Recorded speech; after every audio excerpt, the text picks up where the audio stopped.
Because I had done extensive research previously to help myself, and so this information that I ended up learning was what now I want to give to other people.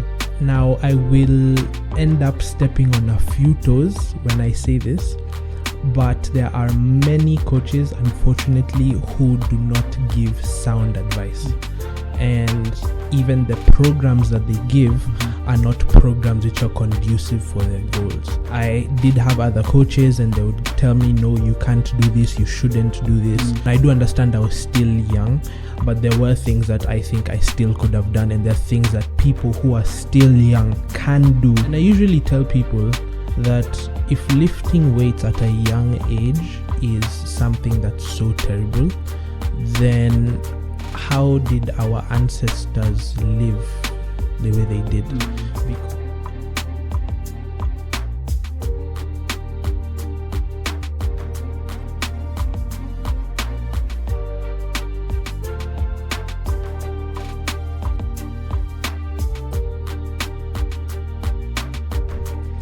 Welcome to the Shujaa Fitcast. We are here again with more conversations surrounding fitness. We are having conversations with local fitness professionals.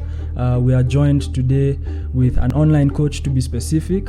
We have David Irungu in studio, and it's an honor to have him. We appreciate anyone who takes time out of their day to come and talk to us. So thank you so much for coming today. You're welcome. Yeah, hoping to inspire you and teach you and give you more perspective about what it takes to live a fitter and happier life. Hopefully the conversation we'll have today will give you more perspective on that.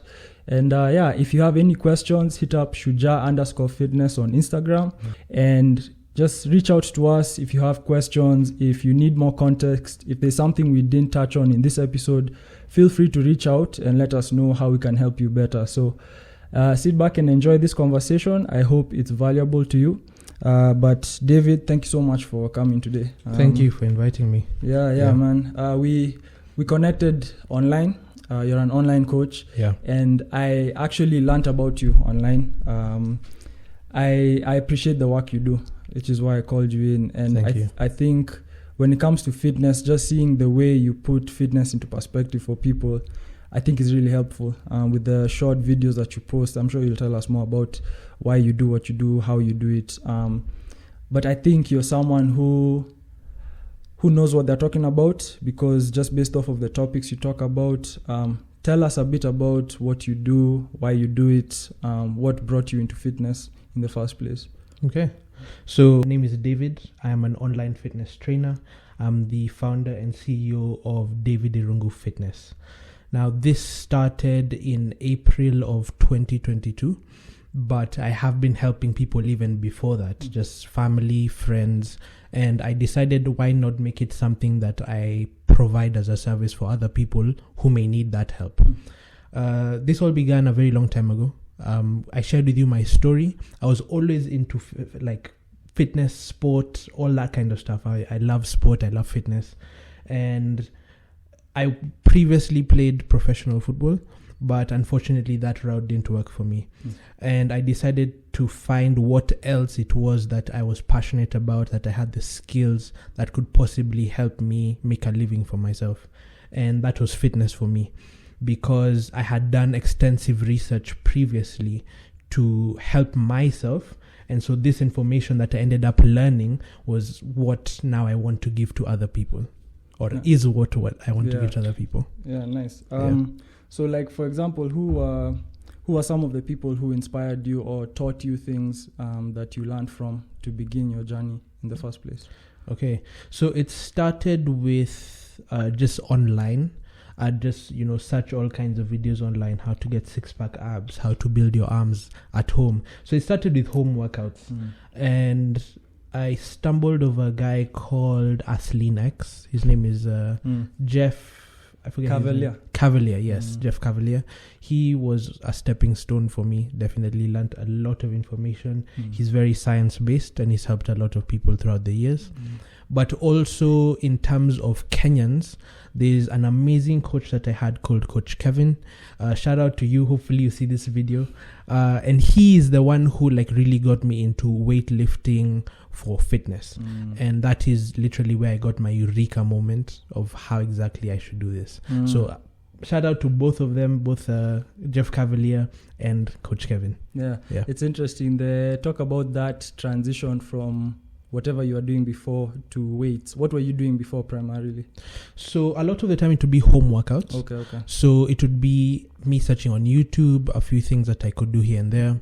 Then there was a program that my aunt bought, and it allowed a few people to also get involved on the same program. So I also hopped onto that for quite a bit, actually. I was on and off for about a year or so, but it did help me in terms of my fitness journey to be able to lose weight. And then I found Coach Kevin, and he's the one who took me through weightlifting. He's a very good teacher, took me slow, helped me understand what I was doing, not just told me what to do. Then after that, I had a bit of experience with CrossFit as well. Oh, okay. Interesting. How long ago was that with CrossFit? So CrossFit was right before the pandemic hit in 2019. And I did that also a bit through the pandemic. Yeah, I find it interesting that fitness often doesn't start out with weights for a lot of us. Yeah. Were you ever scared of weights? What was your perspective on weights and that type of stuff? The reason I ask is because for me, let me speak about myself. Lifting weight, I used to be into running, basketball, whatnot, body weight exercises here and there. But I find that weights tends to be a scary conversation for a lot of people who are just starting. People think that weights are just for bodybuilders. Why should I bother lift weights? I'm not trying to be a competitor, whatnot. Yeah. But for anyone who sticks to their fitness goals for long enough, they usually have that eureka moment you're talking about, and they're like, oh, hold up. I actually should lift weights because there's a lot more that goes into it than just trying to be a bodybuilder and stuff. There is the added benefit of building muscle, but I feel like for anyone who's watching, who's just starting out, what was your experience with accepting weightlifting as part of what you do, and how has it helped you so far? Have you ever tried shopping for fitness equipment? If the answer is yes, I'm pretty sure you know just how expensive that can be. And so at Shujaa Fitness, we do offer locally made, very affordable and durable fitness equipment. So just hit us up on Instagram at Shujaa_fitness, and we have our catalog and the link in the bio. For those who are in Nairobi and you want to have your own home setup for an affordable price, please let us know, reach out to us. We have a range of things from dumbbells to suspension trainers to benches. It's affordable and you won't break the bank trying to stay fit while you're at home. Hit us up, let us know what your needs are, and we'll make it work. So I actually wanted to begin with weightlifting. It actually got to a point where I was being told, David, you need to calm down. Not weights right now. There was this whole stigma about, how weights ends up affecting your height or your growth and stuff like that. Yeah, so there was a lot of that going on. So I had to submit to my parents and the authorities that were in place and not do that. But then later on, I did get onto weightlifting, although I did want to, because my fitness journey began in 2013. We had gone to the US, and in the US I gained a lot of weight.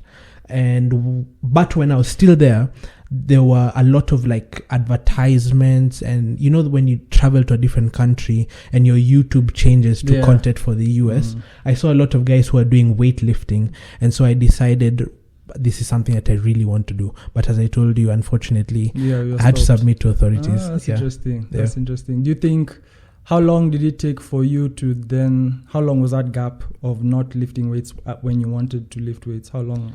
It was about 5 years. That's 5 years. I had to wait 5 years. But even when I did begin weightlifting, I couldn't do it to my full potential. Reason being, there are also a lot of other things that I was doing. So I think weightlifting, what I wanted to do was to build the muscle, but I also had to understand that I can't build too much because I was playing football as well, and it would affect my my performance on the field. Okay. Yeah. So as a coach now, thinking back to your journey now, introducing yourself into fitness, what are some of the things you learned that helped you along the way? What are some of the things maybe your coach, Kevin, right? Yeah. What are some of the things he taught you as a beginner that you think are worth sharing to someone else today? I think definitely it's that weightlifting is probably one of the most effective ways of hitting your fitness targets, whether that's to lose weight or to gain weight. It is one of the most effective ways. It's not the only way. There are many routes to get to where you want to be, but it is the most effective. And with proper form, proper coaching, and a good program that's built towards your goals, you can definitely get whatever physique that you would like to. Yeah. And what were some of the challenges you experienced starting off your fitness journey? Now, I will end up stepping on a few toes when I say this, but there are many coaches, unfortunately, who do not give sound advice. And even the programs that they give are not programs which are conducive for their goals. And this is something that I did struggle with before I reached Coach Kevin. I did have other coaches and they would tell me, no, you can't do this, you shouldn't do this, while giving me other things which are very cardio based. They just wanted me to use my own body weight. Now, I do understand I was still young, but there were things that I think I still could have done, and there are things that people who are still young can do in terms of weightlifting to help them, even in not only their physique, because at that age you're not really thinking about physique, but maybe in terms of their sports. If it's a sport that they like, you can train them according to their sport. Yeah, it's interesting. I think that's the stigma I was talking about, and I think it actually works. It didn't work for you because you really wanted to lift weights, but for someone like me, I feel like, and a lot of people have that experience where weights has been mystified so much, and they think that it's for a special, and just like you said, for young people, I think it's beneficial because at the end of the day, it's just resistance, right? Yeah. Resistance can benefit anyone. It's just the degree to which you're applying that resistance. Of course, you're not going to force a 14-year-old to squat 2 plates, but there's ways I think you can still implement some kind of weight training with the younger generation. Yeah, I mean, and I usually tell people that if lifting weights at a young age is something that's so terrible, then how did our ancestors live the way they did? Because I'm thinking a 12-year-old boy would be told, go take these buckets and go to the river, go fetch us some water. And that is weight that they're lifting. It's not metal, but it's still weight that they're lifting. And they have to carry it back whatever distance, 1 kilometer, 2 kilometers to the house. That's weight lifting. That's the same thing that we're doing in the gym, but under a controlled environment. That's a really good point. Actually, that's especially for, it's funny because that example you've used with the older generation who had to do that, I feel like they're the ones who, for some reason, they would never look at lifting weights as a way to get fit. But essentially, they were doing it, just like you said. Exactly, yeah. That's a good example. So, what are some of the ways your ideas about fitness have evolved over time? Do you think of maybe, for me, like I said, it's the whole lifting weights. I used to be into running a lot, kind of transitioned into appreciating what weights can do for you. Are there such examples in your journey so far that you feel have elevated your fitness journey? I think in terms of lifting weights is that there's only one path. Like you must follow the path of this specific person.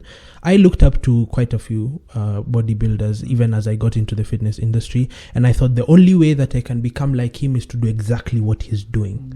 So if he did 5 reps, I should do 5 reps. If he did 10 reps, I should do 10 reps. So trying to copy paste exactly what other people are doing.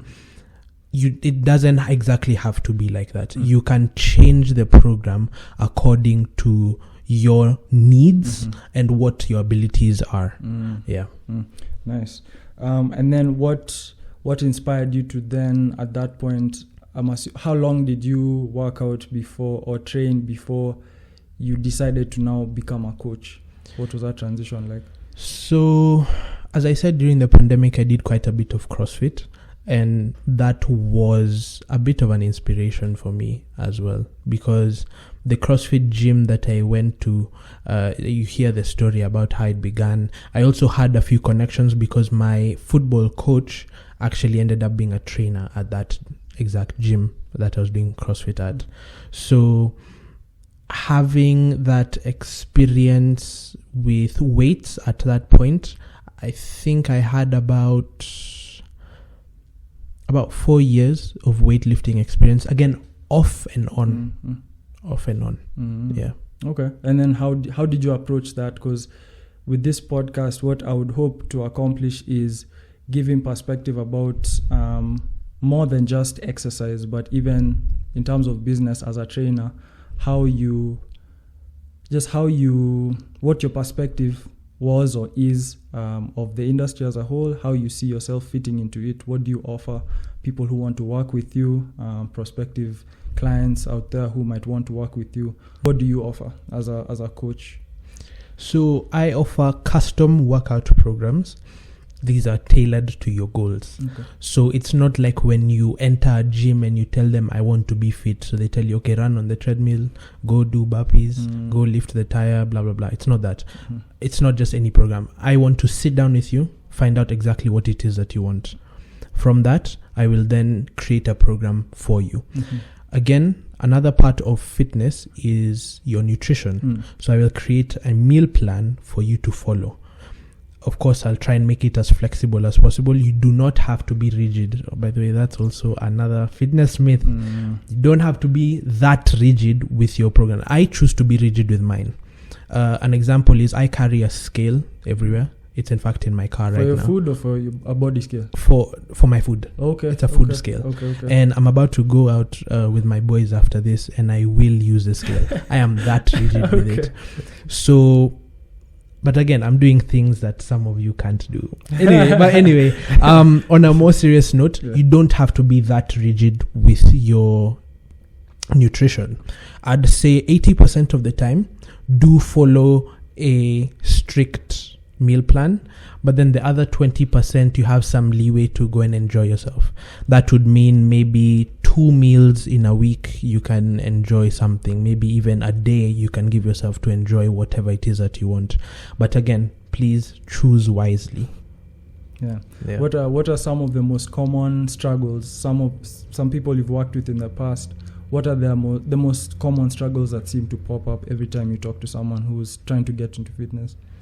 I think it's exactly that, what you said, the mentality of, I don't want to lift weights. That's fine. That's okay. I can create for you a program that you don't use weights, but I will tell you upright, because I'm not scared to tell you, that your progress will be significantly slower because you do need that resistance. I wonder why people are okay with using resistance bands. I wonder why people are okay with going out for swimming. But when it comes to weight resistance, it's something completely different. It's just a question that I end up asking myself. But I do have to understand it from their point of view. I try and listen to them. They're scared of getting hurt, which comes from maybe some story that they heard, maybe a YouTube video that they saw. But trust and believe that if you use good form with proper coaching, you can do it with no injuries or minimum injuries at that. Because injuries, I mean, everything you do is a risk. Literally waking up in the morning and going out into the world is a risk. So just understand, if you do things right with a proper form, then you can do weight training with minimum risk of injury. It's weird because ever since I started my fitness journey, I've had one really bad injury at the gym, and that's because I was overtraining, so I pulled a hamstring while I was sprinting. Most of the other injuries I've gotten happened in my sleep. That's when I've been injured the most. I have a shoulder problem that I got because I slept on my shoulder in a weird position for a really long time. One random time, it's never been the same ever again. But I've never injured myself. I mean, knock on wood, all that good stuff. But while I'm lifting weights, it's always been some other life thing. And maybe it has to do with how I was training at the time. Maybe I wasn't prioritizing one thing versus the other. Maybe I wasn't lifting something correctly in regular life, but at the gym actively injuring myself 1 or 2 times over the last 10 years. So it's like, I think that just what you're saying, the unfounded fear that happens with people when they think about gym and all that stuff is something that has to be worked on, because it's really unfortunate that people have that, and it frames how they approach fitness as a whole. Yeah, which is, I mean, it's kind of sad actually, because they are inhibiting themselves of a great experience. Because I think weightlifting is amazing. As a man myself, I think there's such a strength and an ego boost when, you know, you're going into the gym and you're trying to lift as heavy as you can, of course with safety, and you end up accomplishing that goal. When you're able to squat 2 plates, that's a milestone. And you feel great after that. And then you're always thinking, okay, so how far can I reach? How far can I extend? Your physique ends up changing. And you see that maybe you wanted to have abs or like a big chest, big arms. And you see that, wow, I'm actually growing and I look good. So how far can we take this? And it actually ends up being a good, healthy addiction that you have. Yeah. It's like your things that, I think it was one of the first experiences I had of changing reality in a sense. It's like you have this goal in your head, and obviously you're looking in the mirror, you're like, that's not happening. A few months down the line, it starts to happen, and you're like, whoa, it's kind of crazy. I mean, I usually tell people in the first month, you won't see any changes at all. Second month, people will start telling you, wow, you've really made changes. In the third month, that's about when you start seeing for yourself in the mirror. But an easier thing to do, which I tell my clients to do, is take photos, take progress photos. Like, just decide on the weekend, Saturday, immediately I wake up, I'll take a photo of myself and I'll log it somewhere so that you can actually look back and see the changes for yourself. Yeah, sometimes it's so subtle that you can't even tell when you look in the mirror. Exactly. But that progress usually shows you a really clear picture. Yeah. An example is like me, myself right now. It's the new year, and I told myself in the new year I will go on a cut. Now, I don't know what happened during the last week of December, but I started eating in a deficit unknowingly. And I'm already 2 weeks in, and my brother is telling me, David, you have like shrunk. I don't know what's going on. And I'm like, okay, I can't see it myself. But I'm sure if I took the photos, I would be easily able to see that. For sure. What are some other things you tell your clients to help them? Especially because I feel like when you're starting off, the mindset is a huge part. Just like you said, you're not going to see much physical results in the first few weeks, months. Yeah. So essentially, if you're starting something new and you can't see results in that time, it gets frustrating. What are some of the ways you help people manage that awkward season of, I'm not seeing the results? There's taking the photos for sure, but you still have to look at a series of photos to see the change. Are there other mindset things that you help people with to be able to manage that season? So I'll talk about 2 things. It's both about tracking and, again, as you said, mindset. So the primary way that I do it is with tracking. We track everything that you're doing, from your weight to the progress photos that you're taking. We track your meals. So from that, we're able to factually see that there are changes being made. So you'll see that 0.7 kg loss in weight. You added maybe 0.3 kgs. Okay, then the next week 0.5 kgs down. So you can literally see for yourself that there are changes that are happening in the body. Of course, the body is very interesting. You may end up gaining or losing weight depending on water weight and you've eaten food, blah blah blah. But we try and keep it as structured as possible so that you can see for yourself the progress that you're making. In terms of mindset, a lot of people come in with a really motivated feeling like, this is what I want to do. Especially now. So, exactly.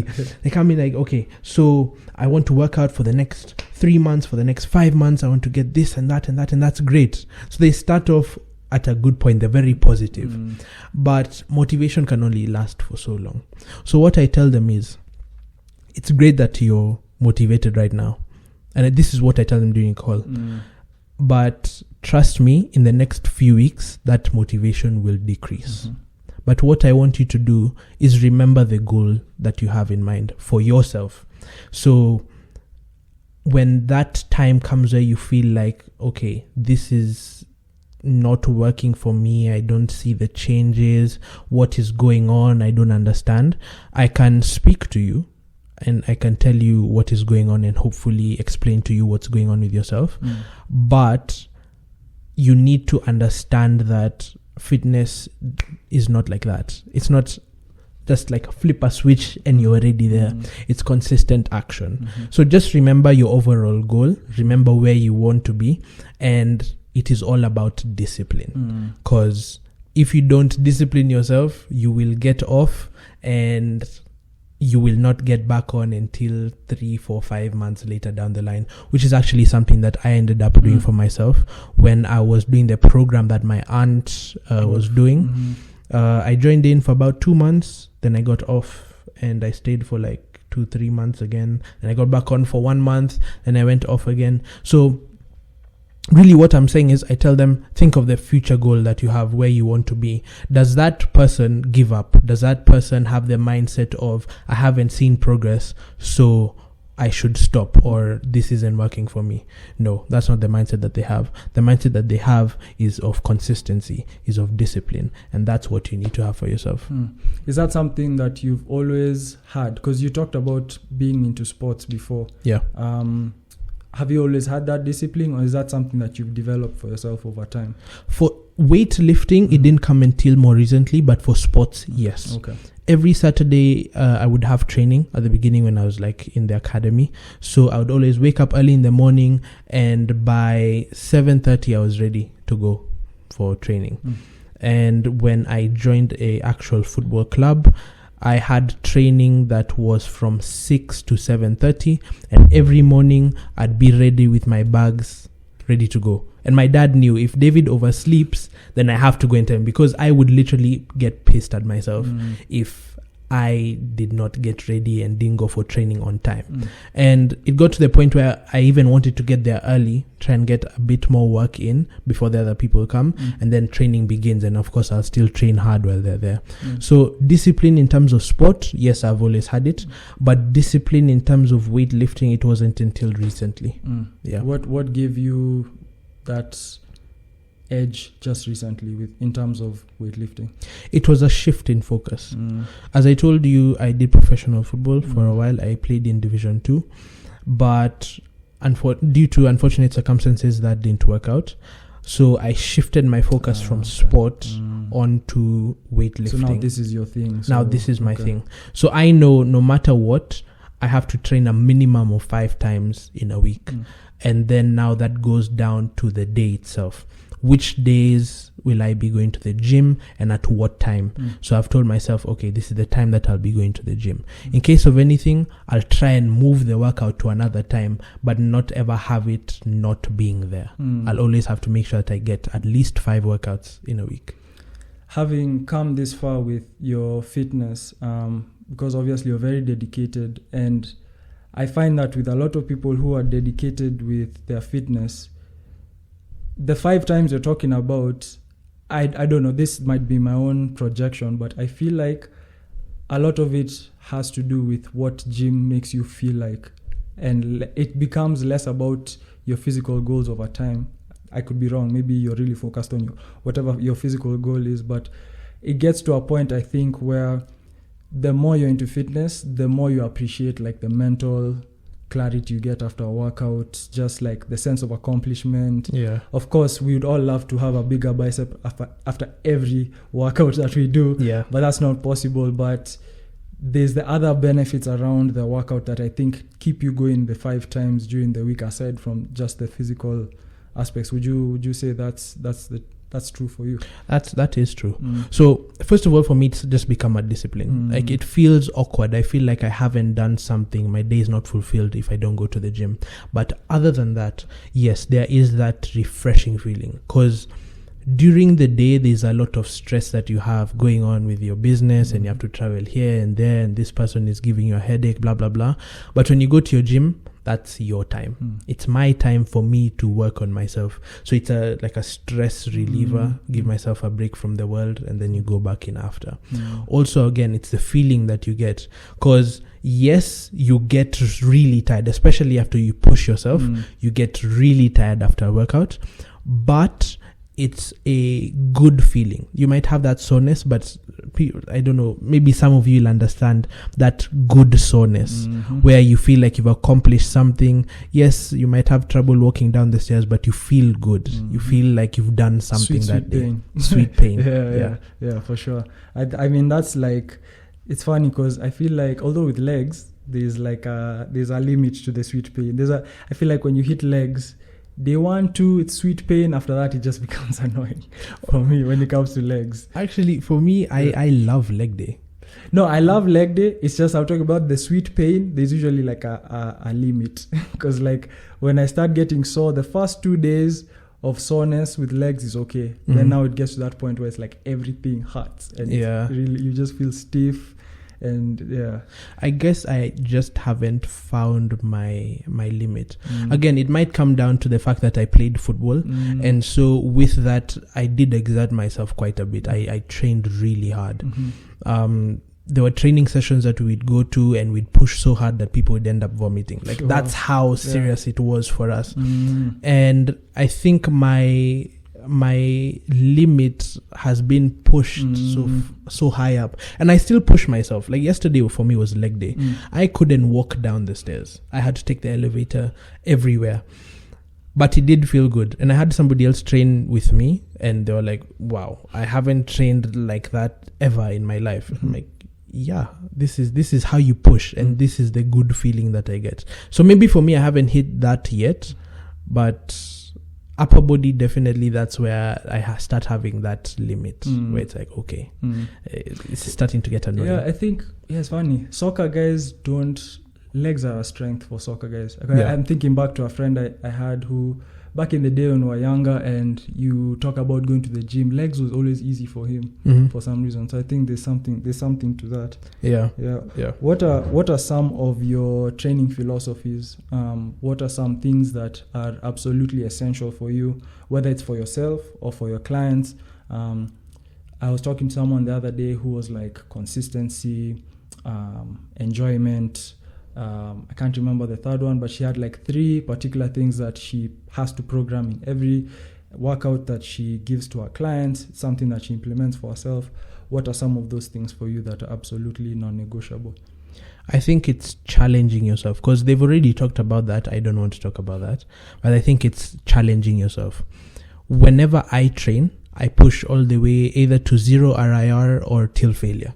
Explain what RIR is. So RIR is reps in reserve. So where you feel like, okay, can I do 1 more rep? Okay, yes, I can do 1 more rep. But failure is where you don't feel like you can do 1 more rep and you still try it anyway and you don't get it. That's what true failure is. And that's how I train every single time. And that's how I've gotten this far. Because to be honest with you, I haven't been consistent until more recently. I started being consistent in April, but then I had to take a 2-month break in July and August, but then I got back again. So I haven't even trained for a full year. And yet my family and my friends are telling me, wow, David, you've made major changes. And it's true. And even at the gym that I go to, nobody has yet made as much progress as I have done in a short period of time. Of course, this is not like me trying to like flex on everyone, although it is a subtle flex, but it's evident. But it only came with me literally pushing past the block in your mind that you have, the mental block that you have. And that's, I think, something that everyone should do. Stop listening to your mind, go till where your body cannot go. How has this type of a mentality bled over into your other aspects of life, and how? Yeah, definitely. I think because I have gone through a lot of hardship and I've seen the fruit of that hardship, I got to where I was in terms of playing football because I challenged myself. at the like entering the football club, you're the worst player on the team, but then at the end you end up being probably one of the best. You always want to get, like, players always want to pick you to be on their team and all of that. So you see that, and I just carried that over into fitness, and with that I carried that over again into my business. I don't let one bad day make me completely change my mind. I'll go all the way till failure. There are days that I have bad days. Everyone has bad days.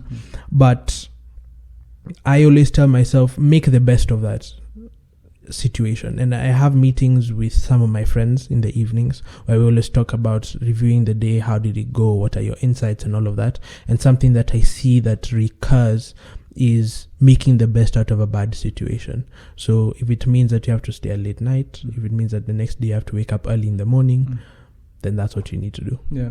It's interesting what you just said sparked an idea, because I feel as though life is, I don't want to say life is mostly negative, but if you're actually living life, I feel like there's resistance in life generally. And I think most of life is figuring out a way around that resistance. I don't think anyone can realistically have a life where it's all good and smooth. I think if everything is smooth, something is actually wrong. And what you're saying about trying to figure out how you got through different that's life. And I feel like even the word resistance, I mean, we talked about weights being a resistance, so it's essentially, the gym is a microcosm of life, where you're trying to figure out, okay, that didn't feel right, that was harder than I thought it would be, how do I get better at this? And it's inevitable that somehow that mentality carries over into other stuff. And I feel like those are the things that a lot of times get lost in translation when it comes to talking about fitness, which is why I started this show, is to help give people perspective about that. What you just talked about is, I started off wanting big arms and a big chest and all that good stuff. But the more I got into fitness, the more I realized, hold up, I'm learning a lot more about life than I thought I could, while you're lifting a bunch of metal stuff, but somehow it's teaching you a lot more about life. So many lessons. Exactly. And I think those are the things that would help someone or I'd hope that it would help someone to start, because I think that's the reality, that's the real side of this whole journey that a lot of us take on. I think I take a very interesting perspective even with working out. So as you're saying, yes, there's a lot of resistance, but funny enough, I love hate. I use the hate that I got from people to fuel me. There are a lot of people that said, oh, David, you can't make it in football. You can't make it in fitness. You need to focus on something else because this just isn't working for you. I take that and I completely turn it around on them, because from that I show them that it didn't matter what you thought. I could do this and I am doing this. Look at me now.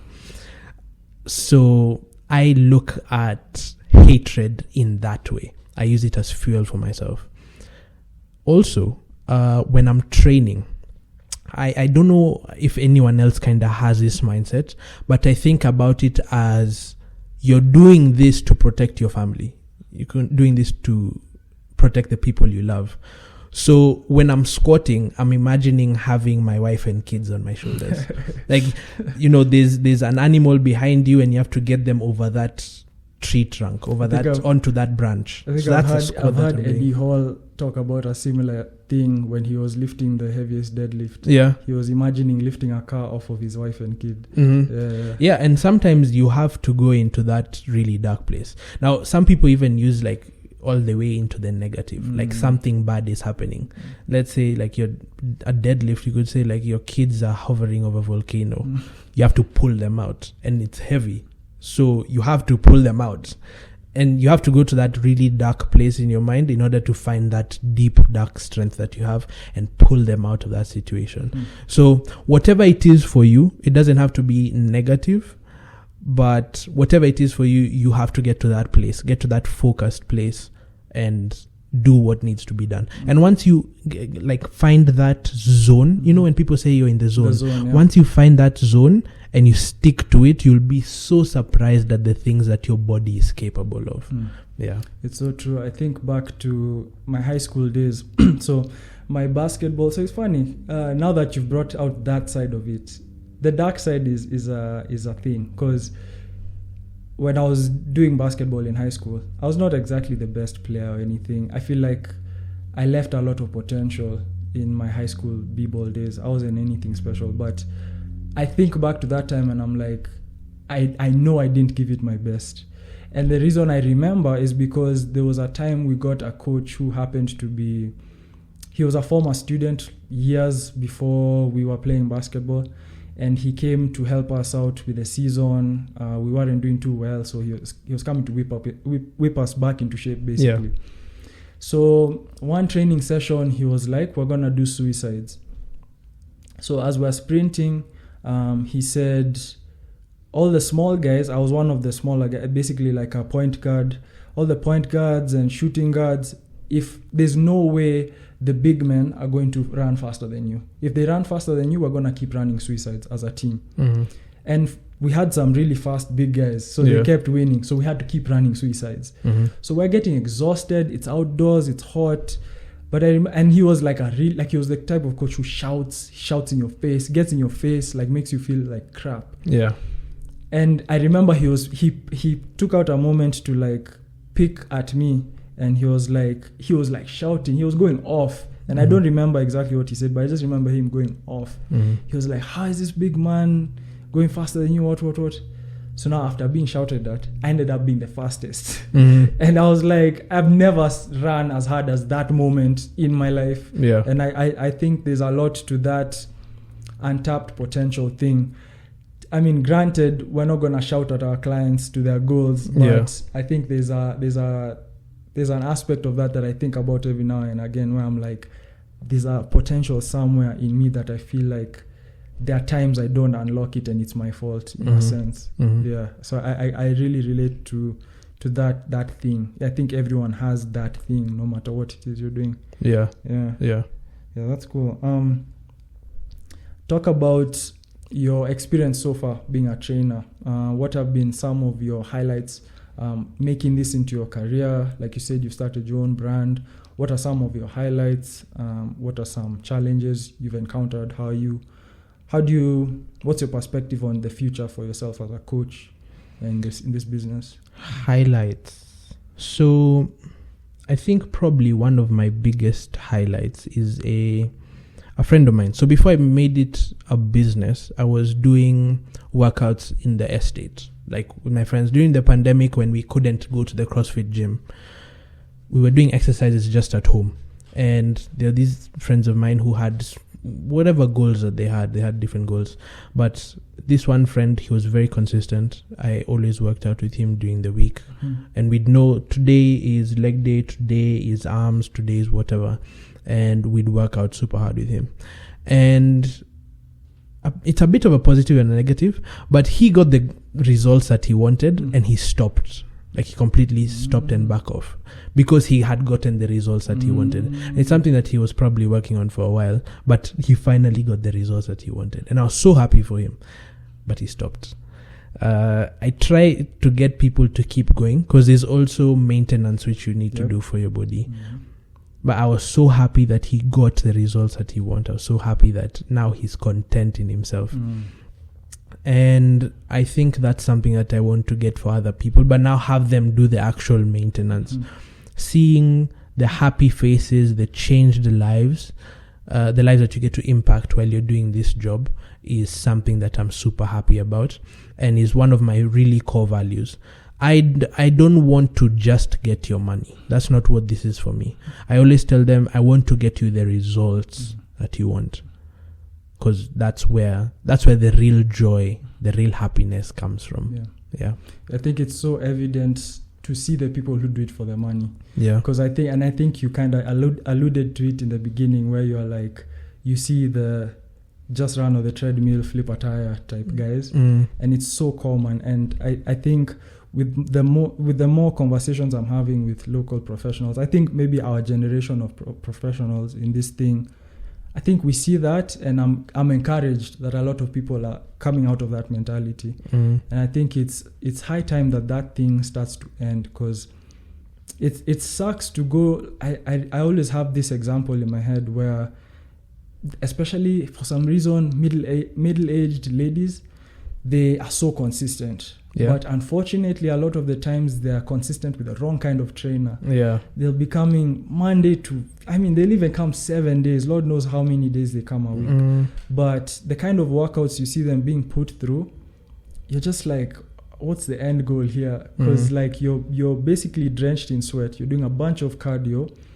You're doing leg machine, chest machine. You're doing a circuit of every machine on the floor. Yeah. It's like, what is the goal? But because your trainer is bigger than you, like, okay, I think there's just that thing of, first of all, he's a man, then he's also kind of buff, so it's like, I guess he knows what he's talking about. But a lot of times those people are just taking advantage of you, and that, I think that's been the trend with fitness, and in a sense I think that's also what has scared a lot of people, because of that's been the norm. The norm has been, someone wants your money, and whatever they can do to get it, they will do. Yeah. But it's encouraging to hear you say that that's not necessarily your goal, because at the end of the day, you're dealing with people's lives. Yeah. I mean, I did a video on that exact topic because I've gone to many gyms, I've seen many trainers, and they do exactly that. Go run on the treadmill, go do burpees. And most of the time, they're at a corner probably on their phone, they're like looking at you, they're like, oh, okay, go and do this and that. It's like they don't take ownership of their job. Now, there are others who will pay attention to you, but they're still not giving you the right guidance. So when you're looking for a trainer, don't look for one that makes you sweat.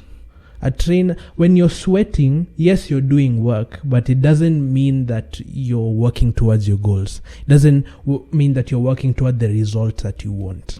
Sweat doesn't mean that. It just means that you're working.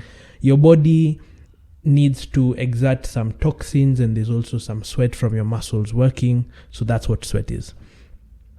But look at how your trainer trains. Is what your trainer doing what they're telling you to do? And a lot of the time it's not. When you look at these big buff trainers, you see them there doing bench press, you see them doing the leg press, you see them doing heavy weights. They're not there being told you do 30 leg extensions. Them, they're doing how many? They're doing 8, 9, 10. Now, of course, this brings a whole other topic of rep ranges and all of that.